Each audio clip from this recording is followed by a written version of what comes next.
Estás en la fiesta del audio. Podcast Fest LATAM 2020.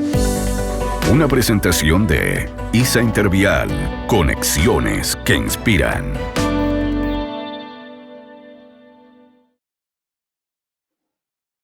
Hola, bienvenidos nuevamente a otra de las conversaciones del Podcast Fest LATAM 2020, evento digital en torno a el audio como medio de comunicación, como soporte de gran parte de los medios de comunicación y la tecnología que hoy día ocupamos cotidianamente en nuestras vidas, organizado por 13 Radios y también por Emisor Podcasting, plataforma de audio on demand, plataforma de podcasts de la cual yo soy director, y es en calidad de tal que hoy día tengo el placer de conversar con otro de los invitados a este evento digital, como decía, en torno al audio, que pretende, entre algunos de sus objetivos, tener una idea de cómo la industria del audio se está moviendo y está proponiendo nuevas formas de comunicarnos a nivel regional y a nivel hispanoamericano. Hemos tenido y tendremos conversaciones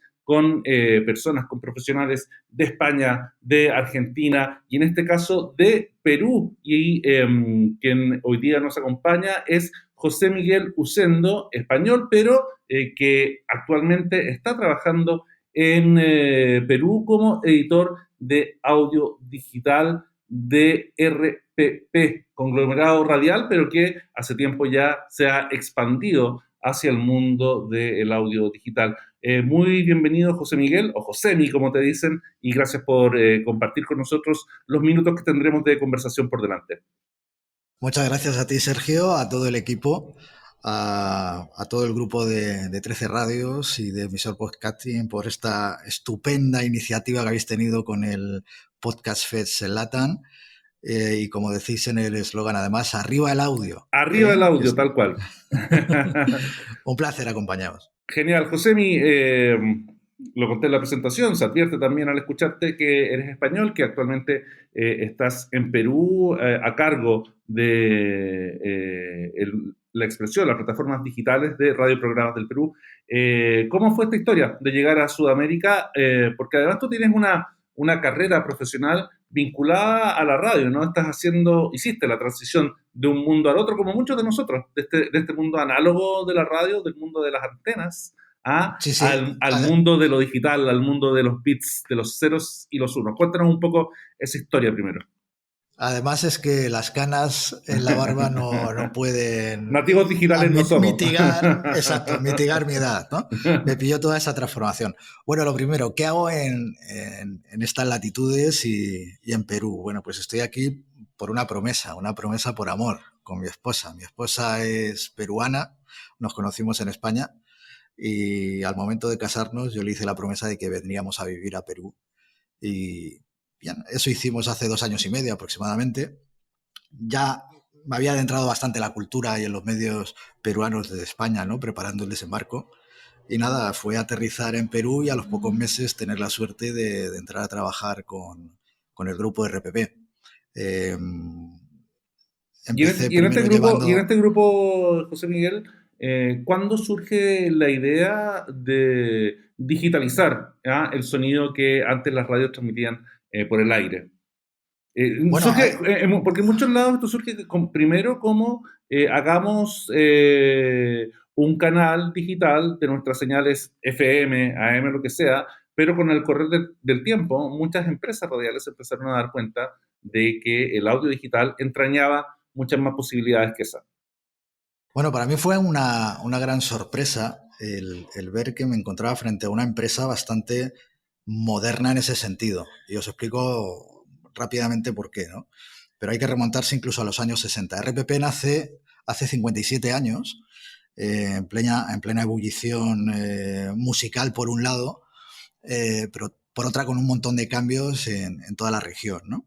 La familia Delgado Parque y venían ya de poner en marcha diferentes medios, televisiones y radios, pero se les ocurrió que querían hacer una radio que fuera de ámbito nacional. Entonces, RPP como tal nace gracias a avances tecnológicos, porque lo que hicieron Sabéis que la orografía es muy complicada en Perú, mucha montaña, selva, playa. El poder conectar todo eso con microondas era bastante complicado y poder generar frecuencias en todas partes. Y lo que hicieron fue comprar equipos de última generación que grababan en bobina abierta, en aquellos magnetoscopios que había de diferentes pistas, de manera muy rápida, diferentes copias. Entonces lo que hacían era grabar la programación y sacar copias para 12 emisoras diferentes que trasladaban vía terrestre para que se emitiesen simultáneamente, pero con una alta calidad de sonido. Para Como ellos si era... como si fueran rollos de película, ¿no? Exacto, Como el tipo que llegaba con exacto. las películas en moto al cine para que luego las pudieran proyectar. Eso es. Querían, por un lado, llevar entretenimiento y conocimiento a todo el país a la vez, pero que además todos lo recibieran en alta calidad, ¿no? De ahí que lo hicieran de esa manera, ¿no? Una vez que tenían el proyecto tecnológico es cuando lanzaron RPP como tal.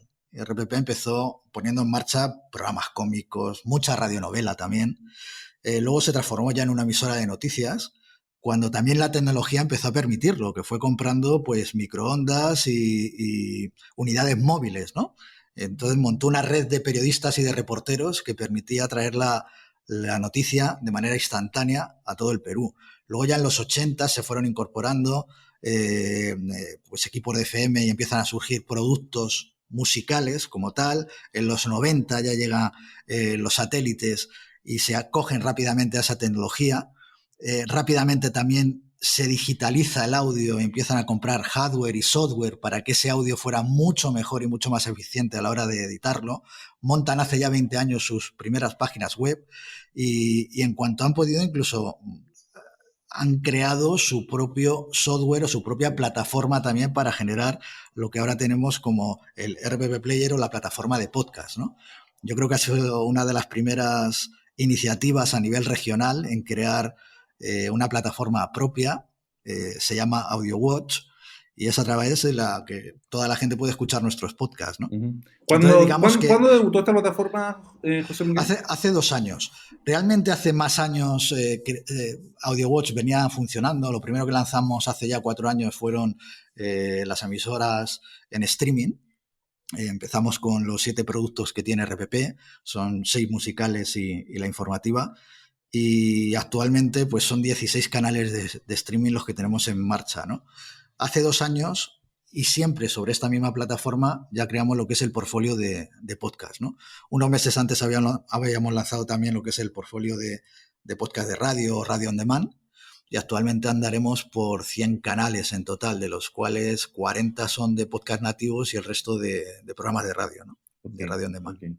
Es curiosa esta primera transformación tecnológica de RPP, de llevar programas en Reels a otras ciudades, porque de alguna manera es precursor del on-demand, ¿no? Un on-demand inverso y un poco más lento, pero son claro, unidades de contenido programáticas, digamos, no es una transmisión que va itinerando entre distintos lugares de un país. Décadas después eso está digitalizado y las personas pueden decidir cuándo llega a la persona con la cinta a sus oídos a través de un audífono conectado a un teléfono, a un computador, lo que sea. Pero es curioso esa circularidad de la historia, que empieza con ese on demand muy rudimentario y hoy día está con una plataforma que ha dado avances importantes, pasos importantes en torno a la generación y distribución de contenido. ¿Cómo fue para ti la transformación digital del audio, José Miguel? ¿Qué cambió? ¿Qué cambia respecto de la tradicional forma de emitir y consumir contenidos sonoros que estaba básicamente antes ligado a la radio? Claro. Digamos que yo siempre he sido un alma inquieta y bastante autodidacta.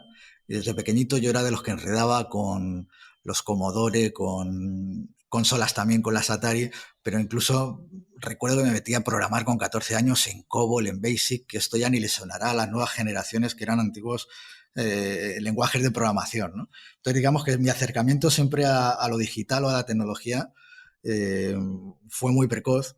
Y en la radio me pasó igual.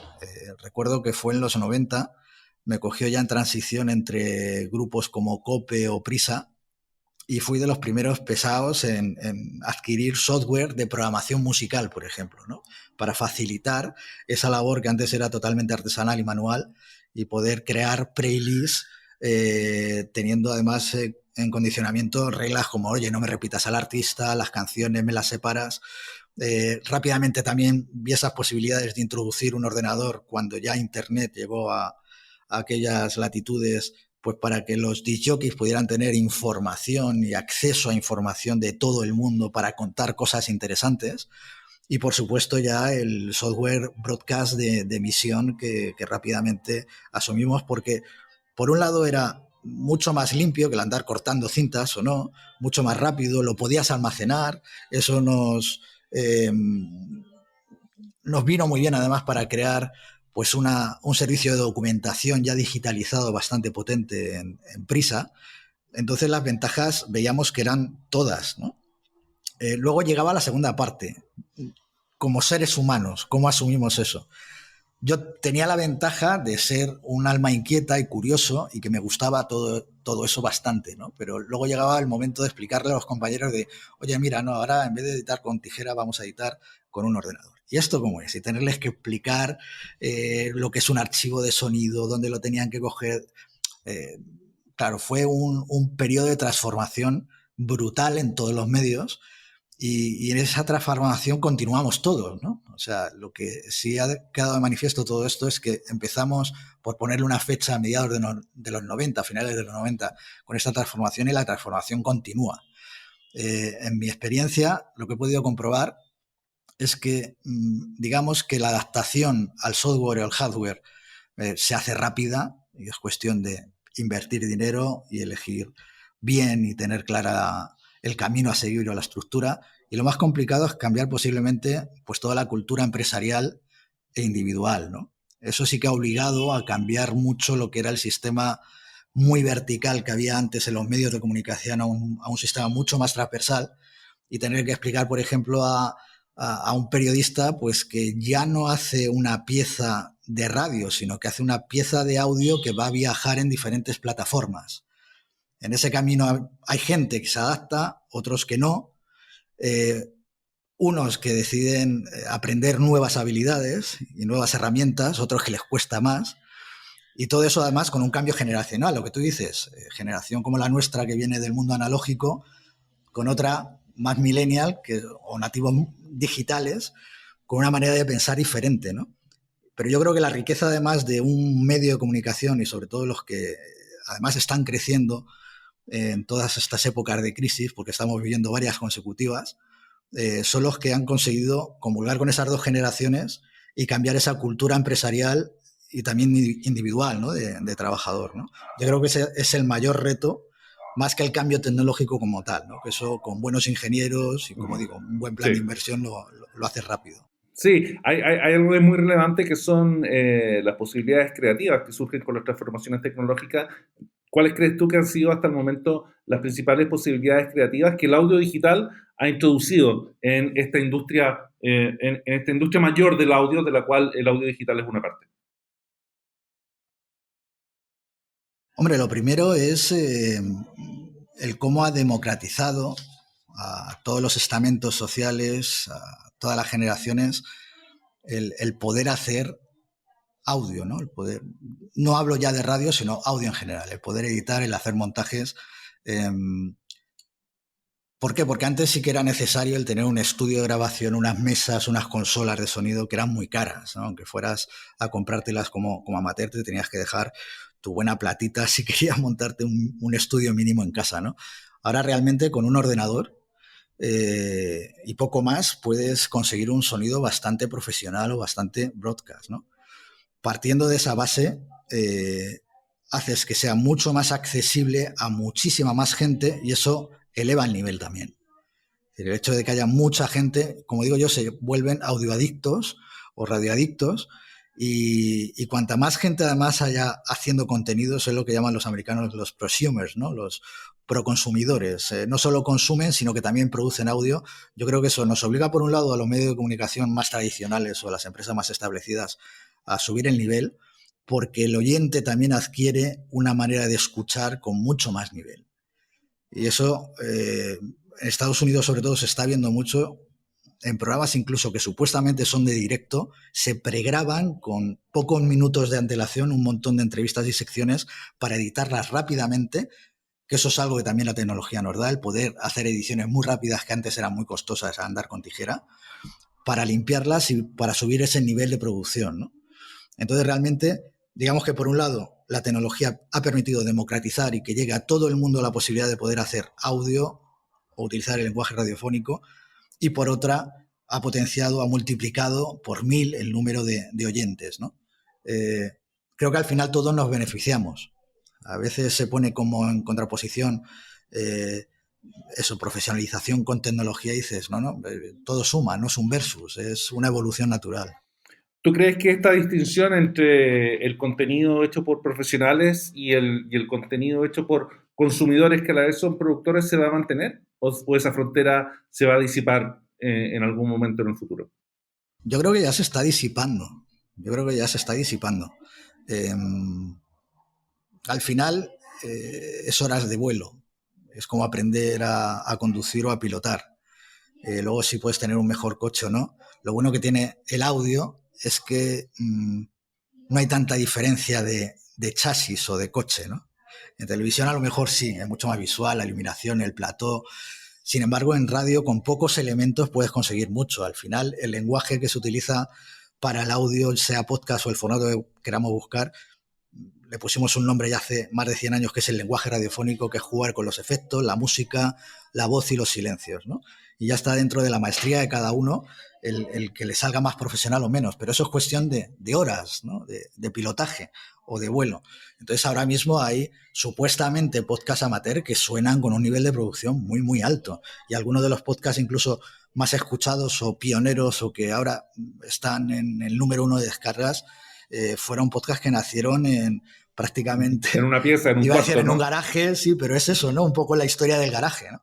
Tenemos ahí un ejemplo además de un peruano afincado en Estados Unidos como es Daniel Arcón, con Radio Ambulante, y como fue uno de los grandes fichajes en su momento de NPR, y es uno de los podcasts que yo creo que ha sido un poco el padre, ¿no? De los podcasts de crónicas, de investigación, de storytelling en todo el continente.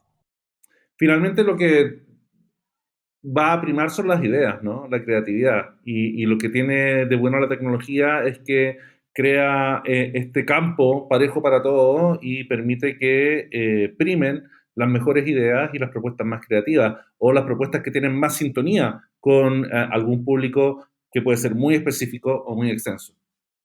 Eso es. La ventaja que pueden tener o podemos tener los medios que llevamos más años, es esas horas de pilotaje, de llevar muchos años creando lenguaje radiofónico o audio, ¿no? Y eso también nos ha dado un know-how de cómo construir ese audio para que sea más atractivo. Y sabemos que tiene que ver mucho con el factor humano, con la empatía, con la historia, con el storytelling que dicen en los países anglosajones, ¿no? Pero en el fondo es eso, si no tienes una buena historia detrás, si no tienes un guión o una estructura o una buena sinopsis, te puede sonar muy bien, pero no vas a atrapar al oyente, ¿no? Además, el podcast, claro, no olvidemos que el audio es muy de persona a persona. Hablas al oído a la gente. Entonces, transmitir esa sensibilidad, esa personalidad, se trabaja, ¿no? Yo siempre hablo, igual que en el marketing se pusieron de moda en su momento las famosas 4 Ps, yo hablo como de 4 Ps en el podcast, ¿no? Obviamente es preproducción, otra la fase de grabación, ¿no? Pero yo hablo también de personalidad, y aparte de la promoción, ¿no?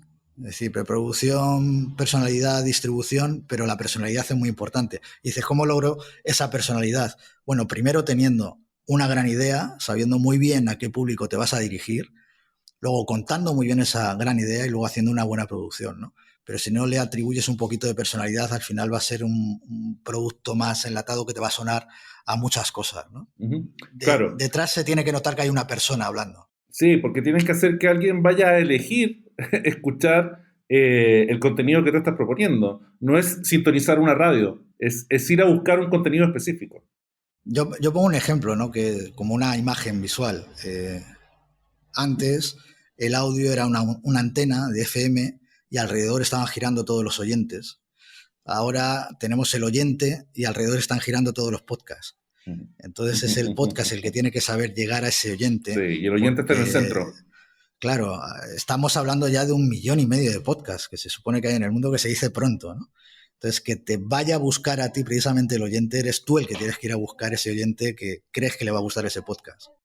¿Cómo ha sido la experiencia de los podcasts en RPP? ¿Cómo ha sido la relación con el público en Perú? ¿Y cómo está la industria del audio digital y on demand en ese país hoy día, José Miguel?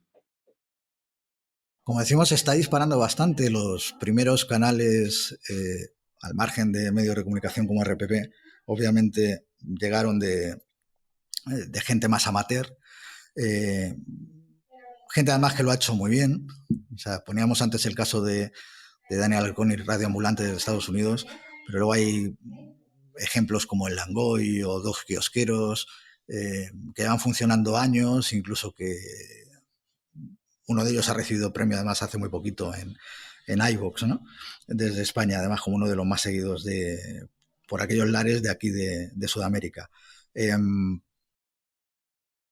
ecosistema, a ver, si vemos como 6 estadios en la evolución del podcast en todos los países, en el que en el estadio 1 apenas existe el podcast y apenas lo conoce el gran público, y en el 6 digamos que ya es una industria como en Estados Unidos, en los que tenemos incluso varios medios de comunicación que tienen como estrategia el audio first, incluso por encima de lo que es la radio, aunque fueran medios de comunicación habitualmente de radio. Sí, uno de esos casos es el del New York Times, ¿no? Cuyo podcast The Daily hoy día es, no sé si es más importante que el propio periódico, pero sí es un mascarón de prueba del periódico. O sea, deriva consumo hacia el periódico, no es que el periódico derive consumo hacia el podcast. Exacto, y otros ejemplos como The Guardian, tienes NPR, tienes BBC en Inglaterra, ¿no?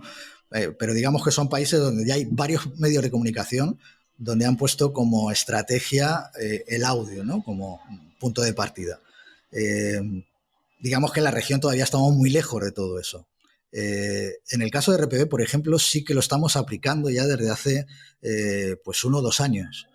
Son estrategias que pusieron en marcha además gente que ahora mismo está en Prisa, como pueda ser Vicent Agudo, ¿no? Que es el actual CTO de Prisa, o como Jorge Haley, ¿no? Que fue el que impulsó todo ese cambio de estrategia digital en RPP y que actualmente se encuentra por Colombia. Y que estamos continuando otros como pueda ser mi caso. Porque además veíamos inevitable el poder llegar a ese audio first si eras además una empresa que habitualmente ha hecho audio, o en este caso radiodifusión, como el grupo RPP. En Perú yo me esperaba que tuviese la evolución de ese estadio 1 a ese estadio 6, del que todavía estábamos muy lejos en esta región, pero que es proporcional. Digamos que ahora estaríamos en ese estadio 3 en el que supuestamente los podcasts de programa son los más escuchados y que conviven con podcasts amateurs y ciertos podcasts nativos que ya lanzan grandes medios. Y sin embargo, en nuestro caso, por ejemplo, son los podcasts nativos y podcasts adaptados los que más consumo tienen, incluso por encima de los podcasts de radio, de los podcasts enlatados. Y eso sí me hizo replantearme, decir, ¿eso por qué sucede? ¿Es porque estamos haciendo muy buenos podcasts en RPP? Que lo diga el público. Yo quiero pensar que sí, que estamos haciendo buen material, pero sobre todo pienso que también el oyente peruano de podcast está madurando de una manera muy rápida y rápidamente está buscando ese podcast nativo por encima de los programas de radio enlatados, ¿no? Como decimos habitualmente. Y esa evolución tan rápida que está teniendo el oyente de podcast en Perú, yo la extrapolo también a toda la región, porque es lo bueno que tienen los podcasts. Al ser globales, también vemos cómo funciona el oyente que podamos tener en Colombia, en Chile, en Argentina, en México. Por ejemplo, de los países donde mejor acogida tienen fuera de Perú podcast de RPP son México y España, por ese orden. Están teniendo una evolución de escucha muy rápida, ¿no? Que es precisamente donde están los oyentes más maduros de podcast, donde llevan más años de historia en ese sentido. Pues digamos que el oyente peruano ya se empieza a parecer bastante en cuanto a gustos, en cuanto a manera de consumirlos, en cuanto a frecuencia, en cuanto a fidelidad a ciertos podcasts y canales a esos oyentes mexicanos o españoles, ¿no? De ahí que no me extraña que ciertas plataformas como Spotify están apuntando como que Perú puede ser uno de los países emergentes dentro del territorio del podcast, ¿no? No solo porque se está haciendo muy buen material y podcast, sino porque el oyente peruano de podcast ha cogido el formato como, no sé, como si viviese todo el tiempo con ellos, ¿no? Toda la vida. José Miguel, en esta evolución en 6 fases de la que estabas hablando recién, ¿en qué número, cuál sería el número de la fase en que ya la industria publicitaria y la industria del podcast han construido una plataforma que es mutuamente provechosa? En que el podcast sabe interpretar las necesidades de los anunciantes y los anunciantes han descubierto cuáles son las principales bondades específicas del formato y pueden ocuparlo para sus propósitos comerciales o de marca. Yo diría que ahí, sobre todo en la quinta fase, ¿no? En la quinta fase ya es una fase en la que tienes una buena audiencia de podcast, en la que ya hay un buen número de podcasts nativos y no son híbridos de programas de radio, y donde ya empieza a haber cierta inversión publicitaria. Hace un año yo te diría que en la región podía observar que estábamos en fase 2, fase 3, y yo creo que estamos ya entre fase 4 y fase 5. O sea, el último año yo veo que ha acelerado muchísimo toda esa evolución en toda la región. ¿Por qué? Primero, han crecido muchísimo en miles el número de canales. Muchos de ellos se han profesionalizado. Muchos medios de comunicación se han lanzado también a esa estrategia del podcast, incluso prensa escrita, ¿no? Han sido también los primeros en acoger, porque además a ellos se les ha sumado una crisis del papel que se les ha agudizado muchísimo también con esta pandemia, ¿no? Entonces han tenido que buscar a la desesperada el poder intentar abrir sus vías de negocio, ¿no? Eso ha hecho también que la industria empiece a fijarse, oye, ¿qué está pasando, ¿no? Que tanto medio, incluso ajeno en principio al audio, está apostando por el audio, ¿no? También no olvidemos que muchas marcas tienen su sede central en Europa, en Estados Unidos o en Inglaterra. Entonces ya tienen un poco en su estrategia el apostar por el audio digital. Y es algo que trasladan en esos KPIs anuales a sus filiales en toda la región. En nuestra región y las demás, claro. Claro. ¿Qué nos ha ocurrido? Que nos ha cogido la crisis y que obviamente hay un descenso de la inversión publicitaria bastante importante. Que sí nos dicen las cifras que no ha sido tan profunda en el terreno digital. Por lo menos las primeras cifras que han asomado del último trimestre. Se está hablando de que si los podcasts al acabar el año van a mover en torno a los 1.000 millones de dólares a nivel mundial, ya unos 50 millones de dólares en audio se están moviendo en la región. En el caso peruano, decir que todavía ahí está costando, por eso un mercado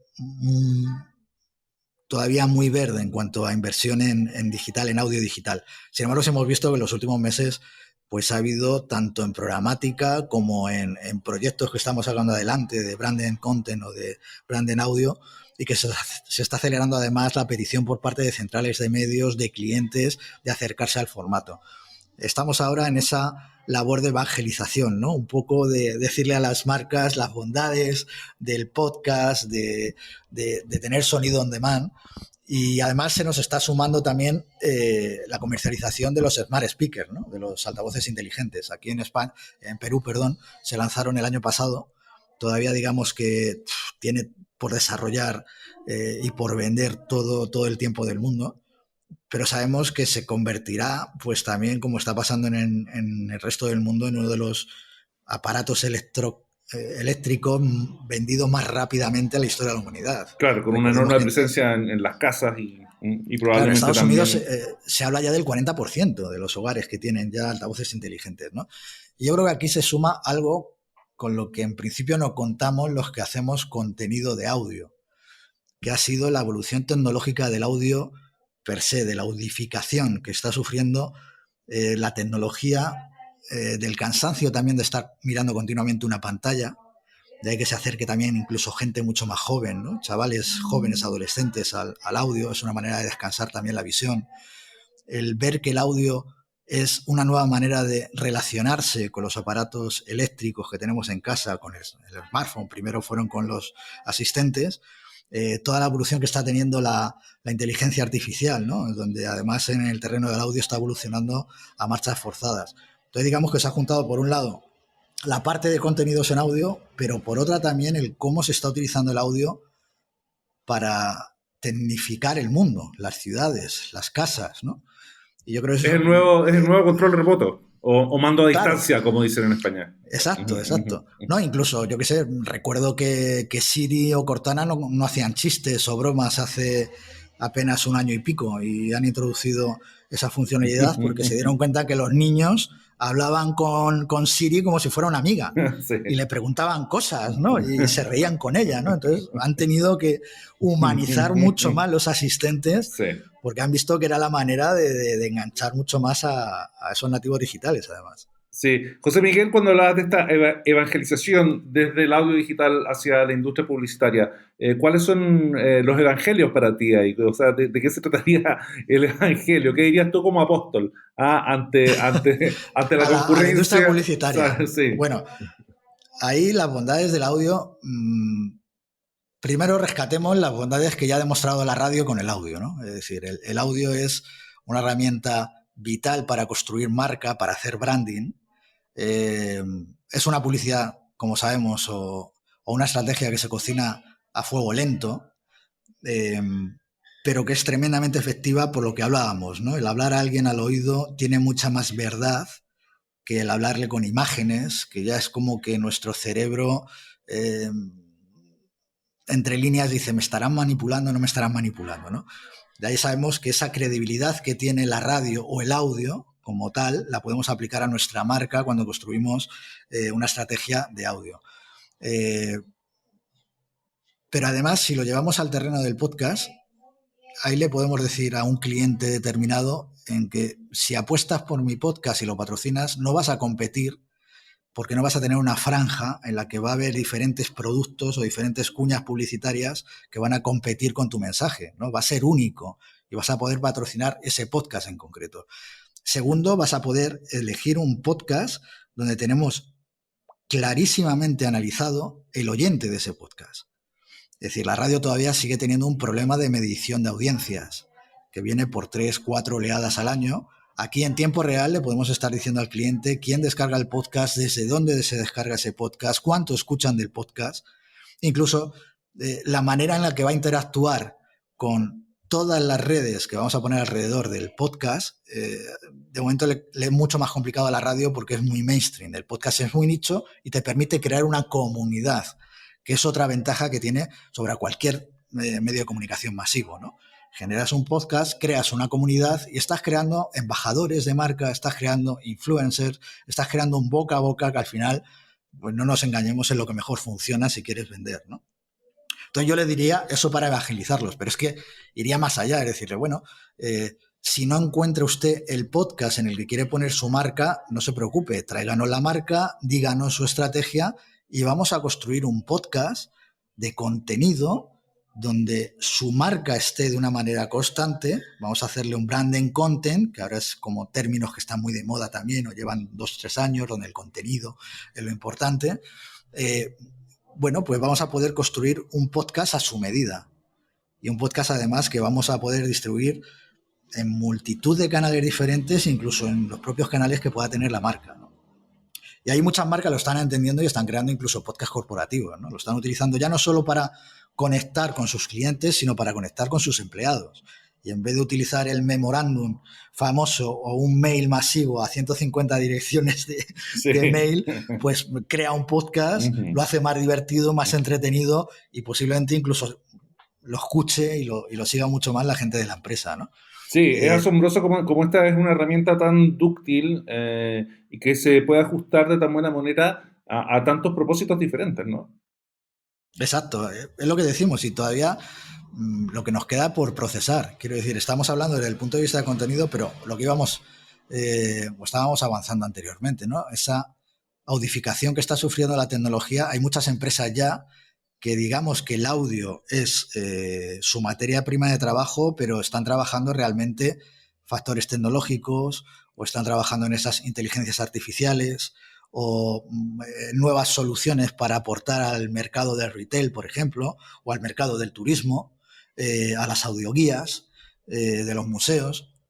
Es lo que hablábamos, al final el audio nos ha convertido, escuchaba hace poco a alguien que un poco preocupado decía aquello de, oye, pero esto no pasará como con los blogs, ¿no? Que va a ser una burbuja.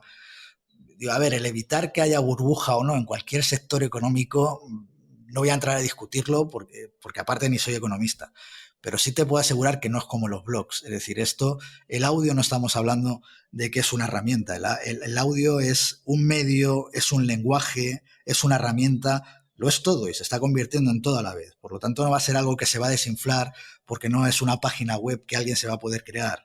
Estamos hablando de que lo tenemos ya en la manera de relacionarnos con la tecnología, como decíamos, lo tenemos ya en la manera en la que podemos hacer llegar un mensaje o un contenido y lo tenemos sobre todo en la manera en la que el nuevo consumidor quiere las cosas, que es cuando quiere, donde quiere y en el momento que quiere. Es decir, estamos frente a una aceleración on demand del mundo que los primeros yo creo que en sufrirlo han sido las televisiones, ¿no? Los canales habituales o que estábamos acostumbrados y lo siguiente ha llegado al audio.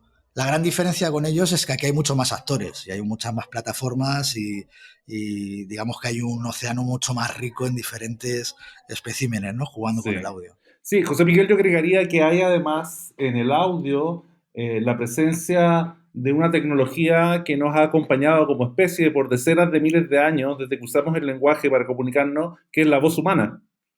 Exacto, que nos cuenten, a todos nos gusta que nos cuenten historias. Y al final es lo que hablábamos, si la historia es buena y suena medianamente bien, te va a enganchar. Pero esas noches en torno a un fuego y una historia de miedo, ¿a quién no le gusta que le cuenten una buena historia de miedo, por ejemplo? ¿Quién no quiere enterarse del día a día de lo que está pasando en el mundo en cuanto a noticias? ¿Quién no quiere aprender cosas nuevas, ¿no? Entonces, al final es, si hay un lenguaje realmente humano en este planeta, es la voz, es el audio. Y el primer sonido, además, que escuchamos, incluso antes de nacer, es el latido del corazón de nuestra madre. O sea, es que... Es el sonido lo que nos introduce al mundo. Exacto. Lo primero que empezamos es a escuchar el mundo, ¿no? Luego ya lo empezamos a ver. Entonces es reivindicar algo que lleva ahí toda la vida. Tal cual. Hablábamos de podcast de marca, de branded, minutos atrás, y pensando en el caso peruano, y como tú trabajas en Perú, pero no eres peruano, puedes ver el país un poco desde afuera, a veces da una envidia contar con esa marca que es Perú y que está como plasmada en podcast de RPP, como por ejemplo esta serie de podcasts donde Mario Vargas Llosa presenta sus libros favoritos y él los introduce. Estamos escuchando hablar a Mario Vargas Llosa sobre literatura, es decir, no puede haber nadie más calificado para hacerlo, y luego escuchamos una interpretación sonora de lo que pasa en estos libros, digamos. O sea, está el texto, pero además está esta riqueza sonora que puede crear el podcast. Perú tiene además el talento de nivel global en el ámbito culinario, en el ámbito del deporte a través del surf, en el ámbito de la fotografía de moda. Es una marca que realmente da mucha envidia, ¿no? Y da un material para producir este tipo de contenidos que son posibles de abordar desde el formato del podcast, que es de gran calidad y de gran amplitud temática. Sí, a ver, lo normal cuando estás en un gran medio y que además es privado, donde además tiene que ser autosustentable y tener ingresos, porque si no, no tira para adelante, es estar siempre como muy presionado con el tema de las audiencias, las descargas, como que es lo único que importa, ¿no?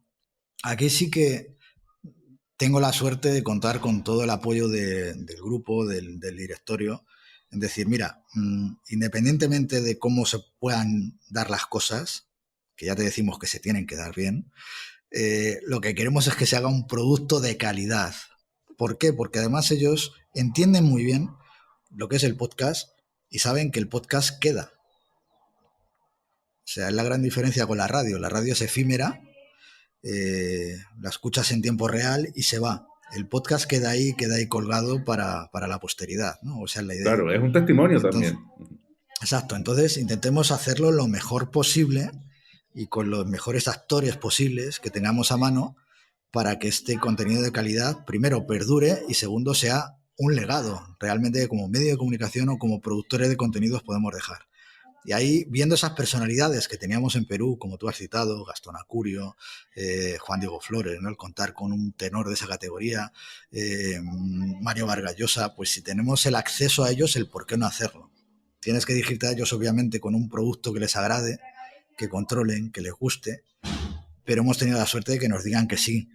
Y seguimos ahí picando en otras figuras que ya esperemos poder anunciar en un futuro no muy lejano. Pero sí, obviamente confiábamos en que además las descargas o las escuchas nos fueran a acompañar, como así ha sido.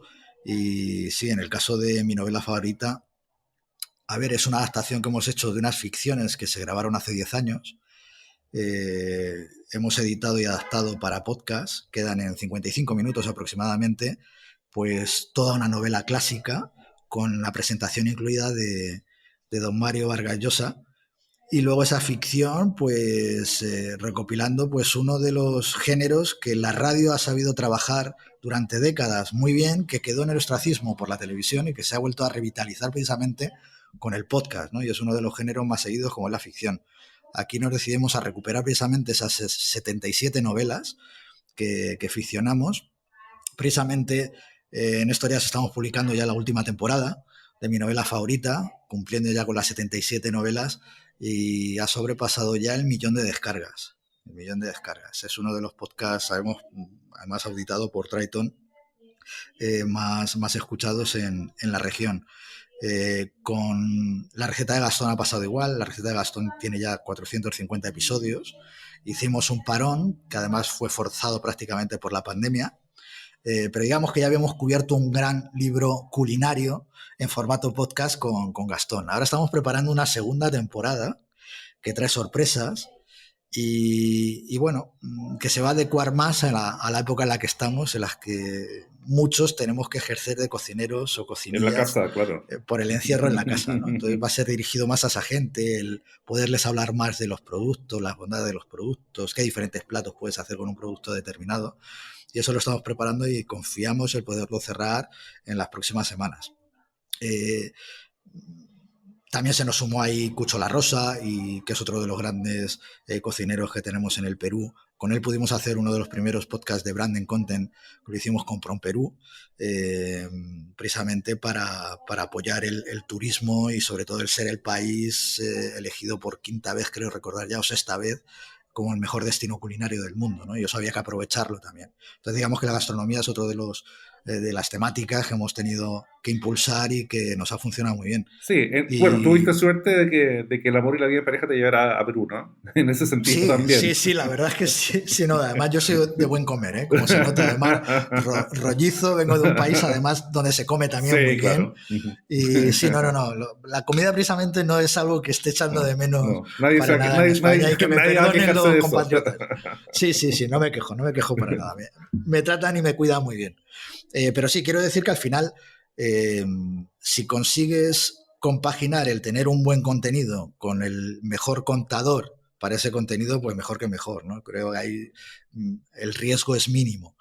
En el caso de Juan Diego Flores, sabíamos que, por ejemplo, hablando de música clásica, iba a ser ya de por sí un podcast muy nicho, pero es uno de los podcasts de los que más orgulloso me siento, porque se cuenta la historia de una fundación que lo que ha hecho es cambiar la vida de más de 8.000 niños, enseñándoles una profesión, como es ser instrumentista, y muchos de ellos han llegado a la sinfónica, ¿no? Y que lo cuente el propio Juan Diego, pues ha sido apasionante. Sí, él es un gran tenor, muy joven además, por lo tanto tiene una carrera que en la ópera, digamos, la ópera no es como el fútbol, ¿no?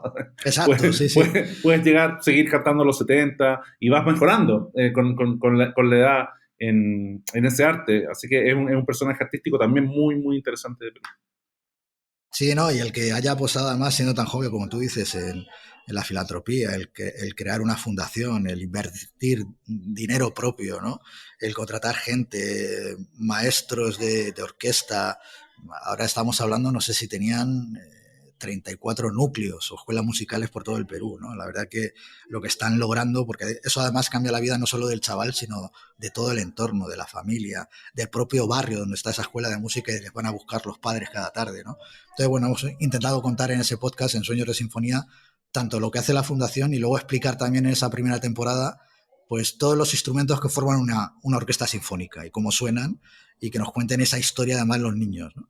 Entonces, bueno, el poder hacer algo así, decir, bueno, sabemos que a lo mejor no va a ser masivo, pero nos parece una de esas piezas deliciosas que además te alimentan el alma, ¿no? No solo que te enseñen de música clásica, sino que saber que los niños que están hablando lo hacen con esa pasión y que les ha cambiado la vida es enriquecedor, como digo. Genial. José Miguel, te quiero agradecer esta conversación. José Miguel Lucendo fue uno de los invitados al Podcast Fest. Vamos a cambiar. Las consonantes son un problema para nuestro idioma, ¿no? Pero bueno. Sí, son complicadas, ¿no? Pero, empezando por la palabra podcast. Sí. Durante muchos años se ha buscado incluso una especie de sustituto y como que al final hemos tirado la toalla, hemos dicho, venga, podcast. Vamos a tener que adaptarnos como en muchas de las cosas a las que hemos tenido que adaptarnos a lo largo de nuestra vida, que ha sido una experiencia muy enriquecedora, ¿no? En ese sentido aquí, no me dan envidia los millennials porque no han tenido el placer de este viaje. No, pero aquí dado la enhorabuena por la iniciativa. Me parece que esto hay que repetirlo y hacerlo más veces, contar con nosotros, si os da por hacerlo itinerante, contar con nosotros para Perú sin ningún problema, porque en el fondo lo que tenemos que hacer es esa labor de evangelización que hablábamos antes, sobre todo para gran parte de la industria del marketing, publicitaria. Y luego también es una manera de poder enriquecer el formato como tal, ¿no? O el camino. Y que se vayan sumando tanto empresas o medios masivos como gente más amateur, o que supuestamente de una manera amateur inició y acaban siendo grandes estrellas del podcasting y quién sabe si fichadas por alguna gran distribuidora de podcast en un futuro, ¿no? Así, bueno, tal cual. Nuevamente, José Miguel Lucendo, editor digital de Radio Programas del Perú, RPP. Muchas gracias por habernos acompañado. Ahora lo voy a decir bien. En el Podcast Fest LATAM 2020, arriba el audio. Que esté muy bien y gracias a todos los que hayan sintonizado o reproducido esta conversación. Chao. Sigue disfrutando de la fiesta del audio. Podcast Fest LATAM 2020. Una presentación de ISA Intervial, conexiones que inspiran.